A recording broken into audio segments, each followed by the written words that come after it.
Bezrat Hashem, on va parler d'un sujet très important. C'est les enseignements de Moussa qu'on apprend de la fête de Pessah. Alors bien entendu, qui pourrait prétendre en si peu de temps, si demi-heure, donner tous les enseignements de Pessah? Jamais, Hazé Shalom, jamais on prétendra une chose pareille. Mais toutefois,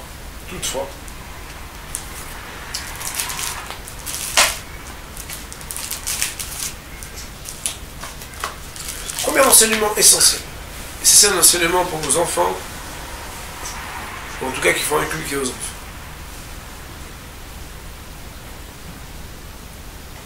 Il y a dans la vie des gens qui pensent qu'il y a des choses plus importantes, des choses moins importantes. Il y a une grande tarana, un grand argument des gens. Moi je me rappelle une fois, je suis dans un café à Paris, puis il y a un monsieur, il m'a dit, moi je suis religieux dans mon cœur. Le bon Dieu, il s'en fiche de tous ces détails. Les maasés, le plus important, c'est le cœur. Moi, j'ai bon cœur, je suis généreux. Ils disent tous qu'ils donnent la main à tous les vieux dès qu'ils passent dans la rue, et qu'ils ramassent les choses quand les gens y tombent, et que c'est un grand chidouche, et que c'est une marque de piété. Et que ça suffit. Tous les détails, tefilin, pas tefilin, Shabbat, pas Shabbat. Quoi, il faut attention à ne pas pousser des haricots verts, parce que tu n'en veux pas pour prendre la carotte, mais ça ne va pas. Qu'est-ce qu'Hachem il s'en fiche de ces détails-là? Alors, une fois j'avais reçu un petit mail il y a quelques années, très sympa, qui disait que quelqu'un, il a voulu écrire un mail. On peut dire qu'il a voulu écrire un mail à Jean-Claude. Et il fallait écrire jean.claude, on va dire par exemple gmail.com. Et la personne, il a écrit jean-claude.gmail.com. Et ben c'est a priori, c'est la même chose.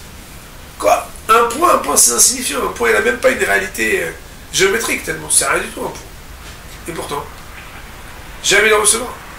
Non, mais ça va, attends. Quoi, le logiciel n'est pas assez intelligent pour comprendre que je vais vous dire Jean.Claude plutôt que Jean-Claude, quand il ne peut pas corriger une petite chose aussi insignifiante, rien du tout. Ça va.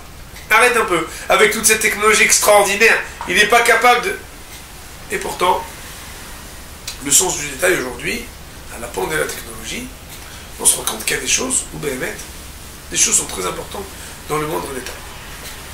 D'ailleurs, il faut savoir que, à partir du moment où les choses sont présentées ainsi, vous seriez épaté de voir comment dans les familles où il y a des consoles vidéo, les enfants ils sont capables de retenir des détails très très très pointus qui demandent un savoir-faire et une mémoire extraordinaire pour pouvoir faire toutes sortes de choses pour arriver au secret, et ceci et cela, et faire ouvrir la porte, qu'il y a des choses extraordinaires. Le grand problème, c'est qu'on nous alzène, on dénigre le détail. La plupart du temps, c'est quand les parents ils dénigrent que les enfants ils dénigrent. Quand les parents ils disent, oh, ça va, c'est bon. Kriyat Shema, quelle heure? Papa, le Kriyat Shema, c'est à telle heure? Ah, c'est bon, attends. Ouais, il y a le deuxième Zman, et puis si on n'a pas fait truc. Et ça va, on verra après, arrête. Quel bracha on fait là-dessus? Fais Shakol. Mais pourquoi? Il y a comme ça un koach en l'homme qui vient à Chazou Shalom être mezalzel. Ça veut dire quoi être mezalzel? Une fois, Chachamim, un de mes rabbanim m'a appris que les alzel, ça vient du mot zalzal. Zalzal, c'est une feuille qui vole au vent. Et le contraire de ce qui vole au vent, c'est quelque chose qui est kaved, qui est lourd, mais qui est mechoubat, qui est honorable.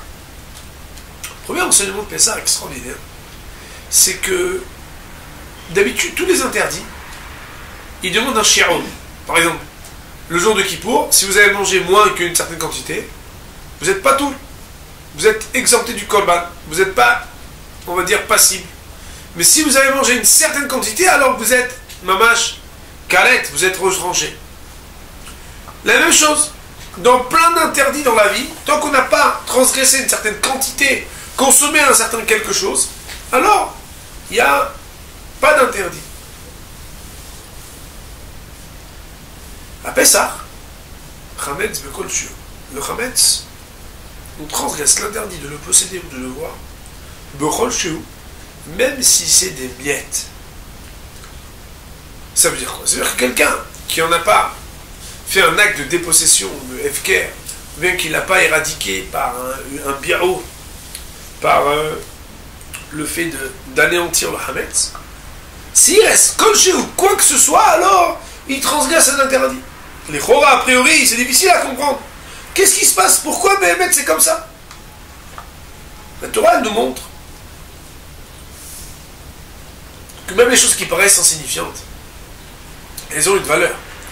Mais pas seulement elles ont une valeur. C'est là-bas où tout se joue. Il y a un chiot une fois qu'on avait fait, qui s'appelle les petits gestes pour les grands hommes. Où on voit la gadoute de quelqu'un, on voit la grandeur de quelqu'un, dans les tout petits gestes. Combien il est méticuleux. Hier à table, j'ai dit à mes enfants qu'il y a marqué que le Mishkan il s'est levé tout seul. Et juste après le verset il dit Vayakem Moshe. Moshe il a établi le Mishkan. A priori c'est contradictoire. Et là-bas, Hachamim ils disent celui qui s'est dévoué et celui qui a terminé, c'est lui qui a gagné qu'on appelle la mitzvah à son nom. Pourquoi? Quelqu'un qui va jusqu'au bout des choses, il va dans le moindre détail. Mon fils ce matin il est parti avec un petit pétec parce qu'il m'a dit Ishkarti, j'ai investi chaque détail du dessin, je l'ai colorié. Il n'a pas laissé un morceau. Il est parti avec un mot, il s'est investi. Pourquoi? Parce qu'il veut faire un peu là, un peu là. Quand quelqu'un il va jusqu'au bout de quelque chose, dans le moindre détail, il arrive à quelque chose de gadol. Et il faut donner cette importance. Kamouvan, mesdames, bien sûr, l'idée, elle n'est pas seulement dans l'application de la mitzvah du Hametz, mais elle est sur la symbolique du Hametz. Puisque le Hametz, on sait bien que c'est les Yetzara de l'homme. Les Yetzara de l'homme, le mauvais penchant, il représente le Hametz, le levain. Et Béhémet, vous savez peut-être qu'au moment où on va faire la ptika du Hametz, le biur du Hametz, la recherche et l'anéantissement du Hametz, on demande à Kadosh Baruch Hu, on fait un Yehir Hatzon, on fait une prière à Dieu avant de dire la bénédiction, on fait une prière à Kadosh Baruch Hu, une prière extraordinaire. On lui dit de la même manière que je m'applique et je m'implique pour essayer d'éradiquer le Hametz, de la même manière, aide-moi à ce que j'arrive à trouver et à anéantir le Hametz qui est en moi. Autrement dit, et c'est très difficile d'entendre ça, mais des fois un homme, et je parle pour moi avant, pour tout le monde, il peut se satisfaire d'avoir travaillé et corrigé un peu ses minotes. Un peu. C'est-à-dire, on n'est pas parfait, personne n'est parfait. Donc là, à peu près, c'est déjà pas mal. Attends, regarde ce qui se passe autour de toi. C'est quand même pas mal. Là, à peu près, c'est pas la Avodat Hashem. La Avodat Hashem, c'est d'aspirer à la perfection. Ça ne veut pas dire qu'à Hazve Shalom, tant qu'on n'a pas la perfection, alors on n'est rien du tout. Non. Celui qui aspire à la perfection, alors il est aménagé. Je vais vous expliquer. Il est marqué que la bénédiction sur la recherche du Hametz, elle s'appelle je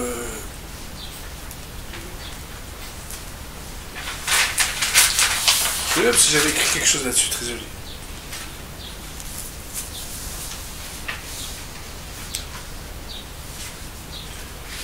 Sur la recherche du Hametz, on dit Al-Biou Hametz. On fait la bénédiction comme si on anéantit le Hametz. Et bien, mettre que normalement, au moment où on fait cette bénédiction, on ne fait pas l'anéantissement. On fait uniquement la recherche. Alors le Hametz Chaim, dans le Mishnah Berurah, il demande, mais pourquoi Béhémet, on devrait faire Al-Bdikat Hametz? T'es en train de faire la recherche. Fais la bénédiction de la recherche. Alors il dit quelque chose de magnifique. Il dit que, étant donné qu'on ne peut jamais terminer totalement la recherche, alors on va faire la bénédiction sur l'anéantissement. Pourquoi?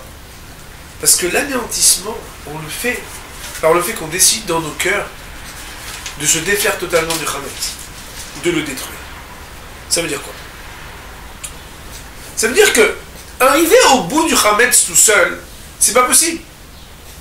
D'ailleurs, vous savez, il y a une grande question qu'on peut poser. Si quelqu'un il fait tellement le ménage bien, alors à quoi ça sert qu'après il fasse la recherche? À rien.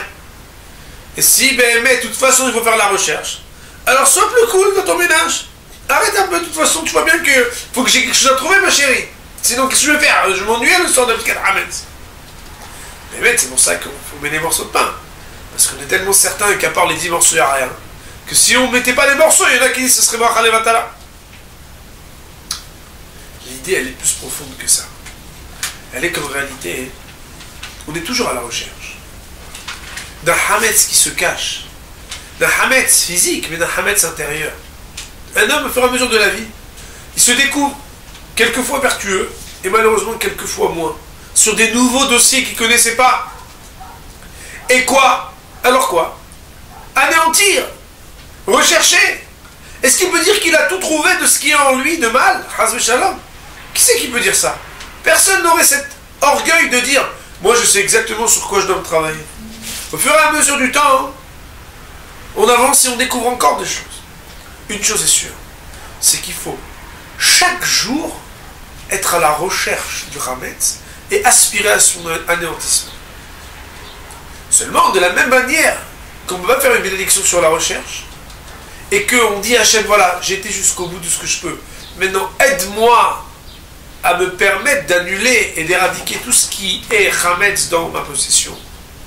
De la même manière, celui qui fait tout ce qu'il peut pour rechercher, alors Akadosh Baruch Hu, il aide que, premièrement, il puisse encore trouver, mais en plus, il puisse anéantir le Hametz. Ça veut dire que le deuxième enseignement, premier enseignement, c'est d'être pointilleux et méticuleux. Deuxième enseignement, c'est de vouloir aller jusqu'au bout des choses. Il y a un propos du Rav Hutner que je trouve extraordinaire. Mais c'est un peu dur, mais il faut l'entendre.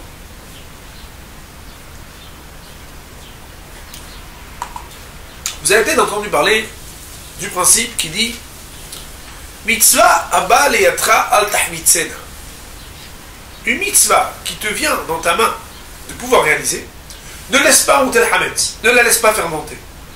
Tout de suite tu peux la faire, tout de suite fais-la. D'où est-ce qu'on apprend cette mitzvah, c'est-à-dire ce comportement? On l'apprend de ce qui est marqué dans le verset où Shmartem à la matzot, et vous garderez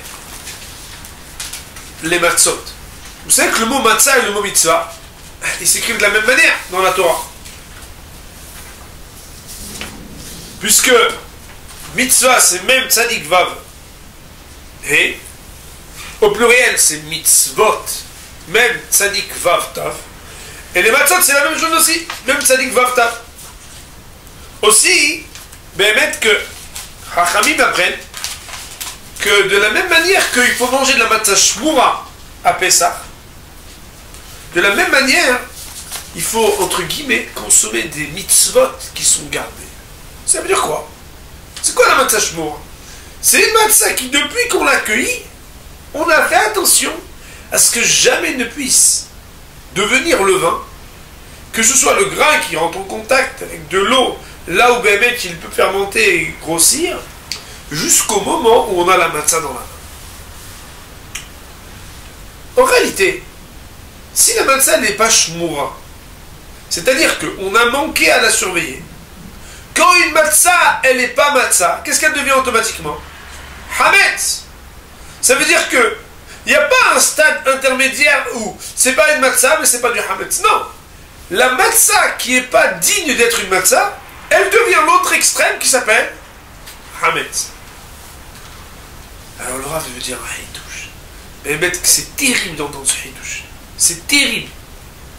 C'est qu'en réalité, de la même manière que l'empressement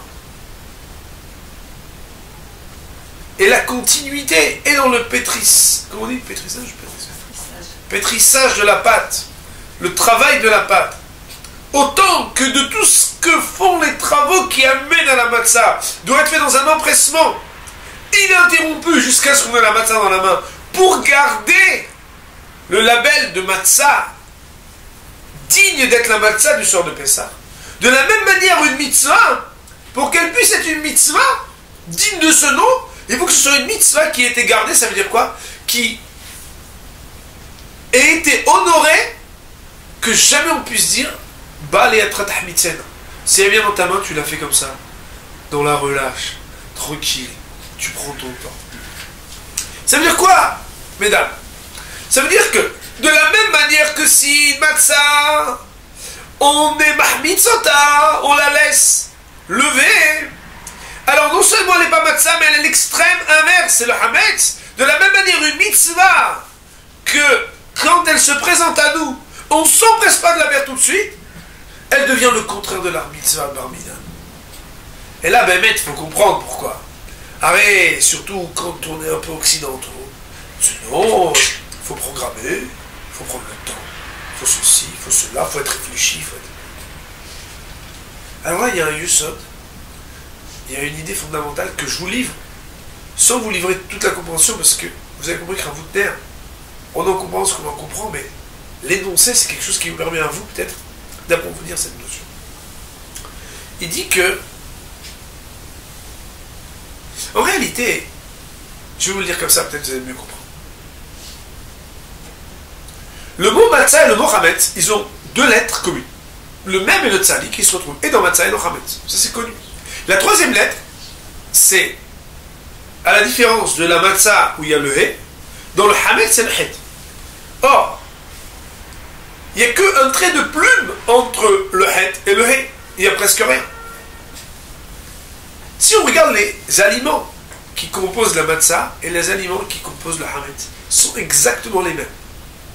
Il faut rajouter un peu de levure, mais en vraie vérité, dans la nature chimique du pain, la levure, elle est qu'un catalyseur. Même si on ne la fait rien du tout, normalement elle peut lever.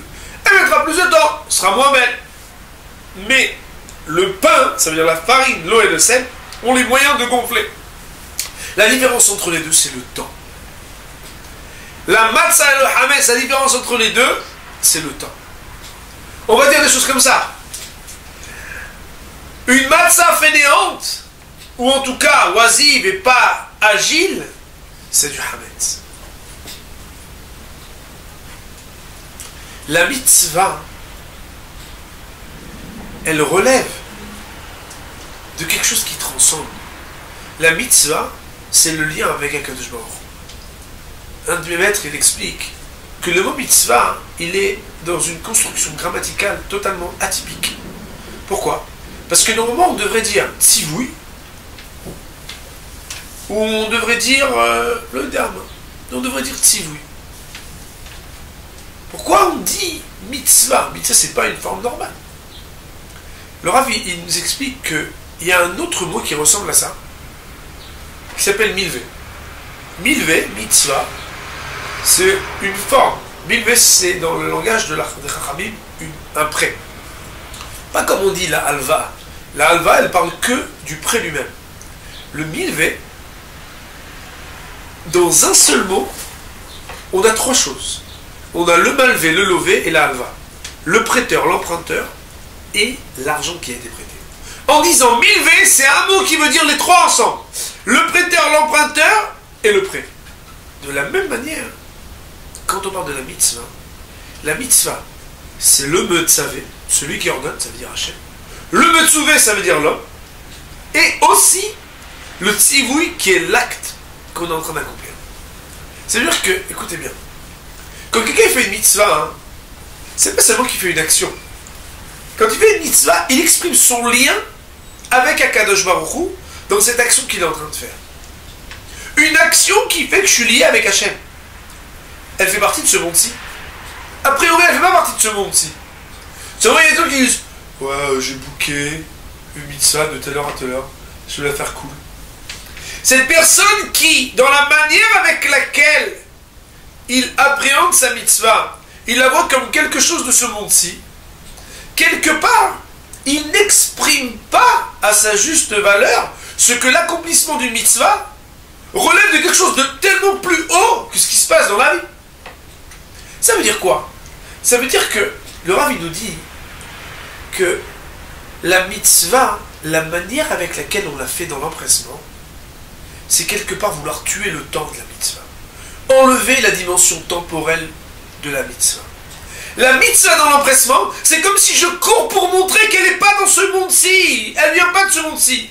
D'ailleurs, ce qui est magnifique, il n'y a pas très longtemps, j'avais été faire un Nichum Aveli, et là-bas, il y a une dame, elle m'a dit, vous êtes venu voir mon mari, je suis toujours épaté de voir que les rabbanim, ils n'ont pas beaucoup de temps pour grand-chose, mais pour les mitzvot, ils viennent, ils restent 1 heure avec un bonhomme, Ils parlent, ils écoutent, ils racontent.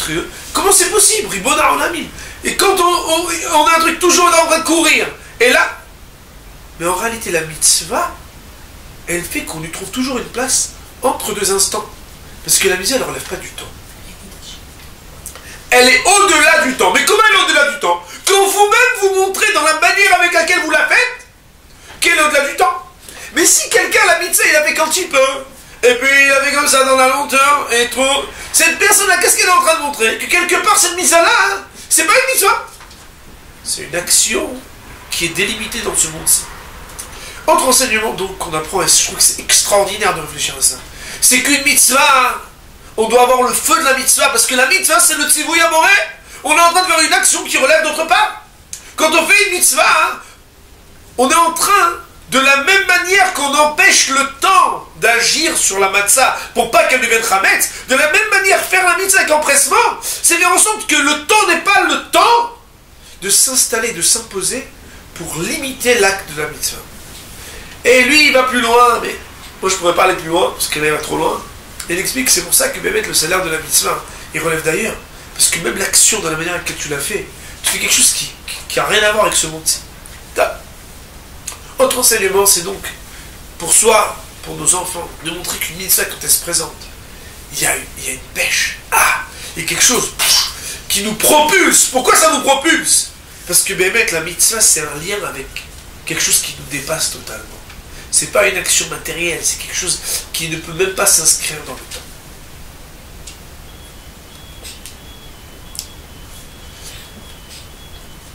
Autre point de la fête de Pessah,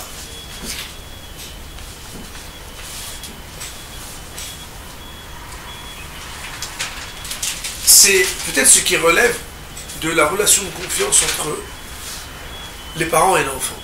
Il y a un texte extraordinaire que tout le monde doit connaître du Ramban Nachmanide sur un verset de la Torah qui dit qu'il faudra raconter il faudra raconter aux enfants ce qui s'est passé à la sortie d'Égypte, ce qui s'est passé au pied du mont Sinaï. Et pourquoi? Parce que sinon, on pourrait oublier. Et là, le Ramban de demander, mais et alors, quand tu leur racontes, qu'est-ce que ça change? Et là-bas, il y a une idée. Celui qui réfléchit à ça, à la fois il est flatté de ce que la Torah elle révèle de la relation parentale, et en même temps il est ébranlé de la responsabilité du père, de la mère, de la transmission des parents pour les enfants. Il dit que, à partir du moment où les parents racontent quelque chose, comme la sortie d'Égypte, comme ce qui s'est passé au mont Sinaï, l'enfant le reçoit comme si ça avait eu lieu devant lui. Ça veut dire qu'il y a une possibilité de crédit, de ce que lorsque les parents disent quelque chose, les enfants le reçoivent comme une émouna, quelque chose qui est une foi parfaite, une conviction certaine, qu'à partir du moment où c'est dit, c'est pas seulement du domaine du dire, c'est comme si ça faisait partie du domaine du vécu. Et le sort de Pessah, c'est quelque chose d'absolument extraordinaire. Si on réfléchit, on est des fous.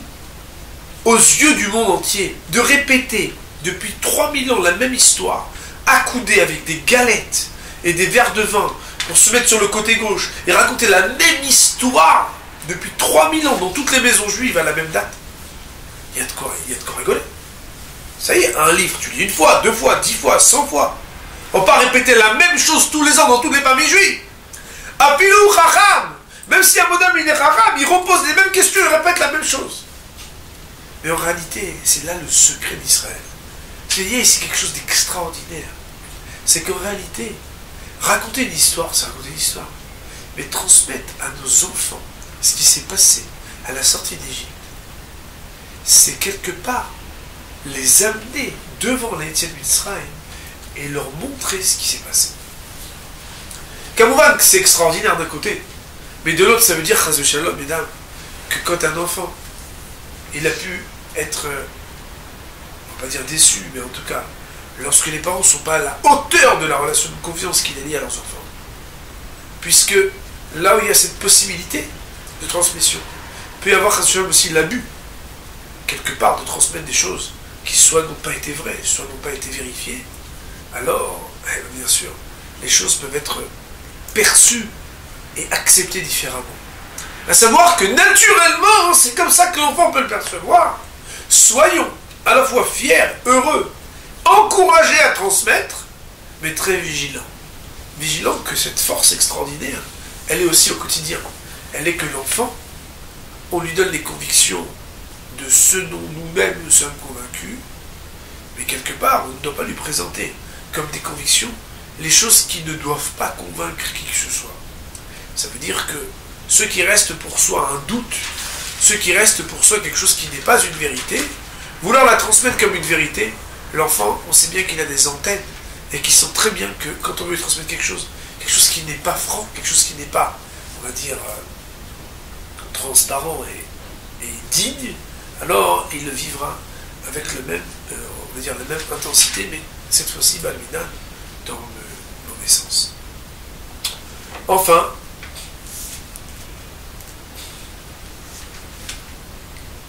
il faut savoir que bon nombre de personnes s'investissent énormément, et financièrement, et matériellement, et logistiquement, pour la préparation de la fête de Pessah.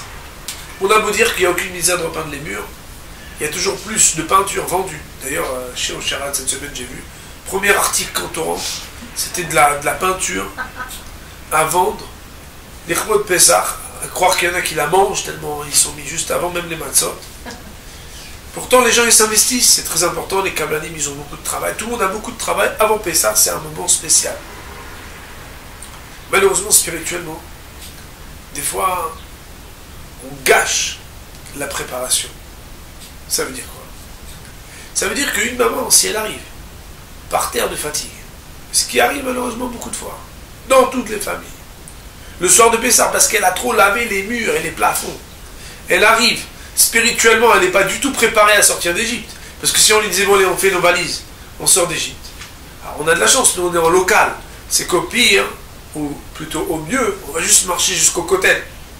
Mais les massés, spirituellement, on doit être aussi prêt à pouvoir recevoir et profiter de la fête de Pessah. C'est pourquoi, Béhémet, il faut être encouragé à connaître quelle est la stricte loi et quelle est la humra. C'est l'habitude d'être zélé, de faire toujours un peu plus pour Pessah. Un peu plus, oui, mais trop, non.